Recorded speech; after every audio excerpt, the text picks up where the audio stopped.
வேள்வி முடித்த தசரதன் சிற்றரசர்களுக்கு பரிசுகள் வழங்கி சரயு நதியில் நீராடிய பெருமைமிகு காட்சி.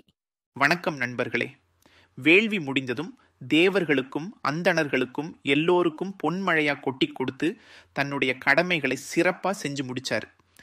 அடுத்து என்ன செய்தார்னு கம்பர் இங்கே ரொம்ப அழகா பதிவு பண்றாரு, கேளுங்க. வேந்தர்கட்கு அரசொடு வெறுக்கை தேர் பரி வாய்ந்த நல் துகிலொடு வரிசைக்கு ஏற்பன ஈந்தனன் பல் இயம் துவைப்ப ஏக்கி நீர்தோய்ந்தனன் சரயு நல் துரைக்கண் எய்தியே. இப்போ இந்த அழகான பாடலை பார்ப்போம். வேந்தர்கட்கு அரசொடு வெறுக்கை தேர் பரி வாய்ந்த நல்துகிலொடு வரிசைக்கு ஏற்பன ஈந்தனன். அதாவது தன்னோட ஆட்சிக்கு கீழே இருந்த மற்ற சிற்றரசர்கள் இருக்காங்கல்ல, அவங்க எல்லாருக்கும் அவங்கவங்க தகுதிக்கும் பெருமைக்கும் அந்தஸ்துக்கும் ஏத்த மாதிரி பரிசுகளை கொடுத்தாராம் தசரதர். சும்மா ஏதோ கொடுத்தாருன்னு இல்லை, அரசொடு அரசாட்சி செய்யும் உரிமை நிலப்பகுதி கூட வழங்கினார்னு சொல்றார் கம்பர்.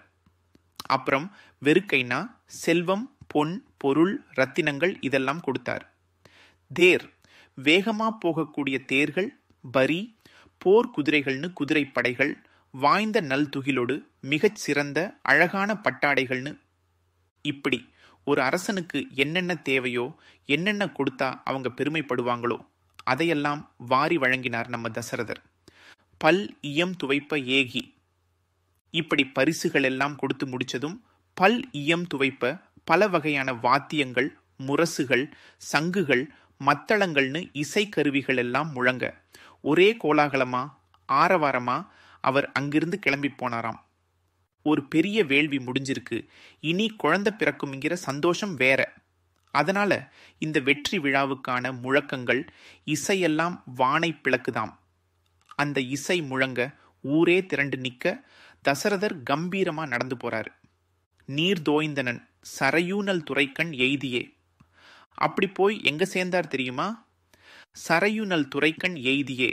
சரையு நதியோட, நல் துறைன்னா நல்ல படித்துறை, புனிதமான படித்துறைன்னு அர்த்தம். அந்த சரையு நதி புனிதமான நதி, அதில் உள்ள நல்ல படித்துறைக்கு போய் அங்க நீர் தோய்ந்தனன், அதாவது நீராடினார். ஒரு பெரிய யாகம் வேள்வி எல்லாம் முடிஞ்சதும் உடல் மனம் ரெண்டையும் சுத்தப்படுத்துகிறதுக்காக புண்ணிய நதியில நீராடுறது நம்ம மரபு. தசரதனும் அந்த மரபை கடைபிடிச்சு புனிதமான சரையு நதியில குளிச்சு தன்னோட உடலையும் உள்ளத்தையும் பரிசுத்தப்படுத்திக்கிட்டார். இப்படி தசரத பேரரசன் வேள்வி முடிச்சதும் தன் கீழ் உள்ள அரசர்களுக்கு அள்ளி அள்ளி வழங்கி வாத்தியங்கள் முழங்க சரையு நதியில நீராடி தன்னை சுத்தப்படுத்திக்கிட்டார். கடமைகள், தானம், தூய்மை இது மூணையும் ஒருங்கே கொண்டிருந்த தசரதனோட பெருமைகளை இந்த ஒரு பாட்டுல நம்மளால் உணர முடியுது இல்லையா? அடுத்த பாட்டுல அவர் இப்படி நீராடிட்டு எங்க போறார், என்ன செய்யறாருன்னு பார்ப்போம்.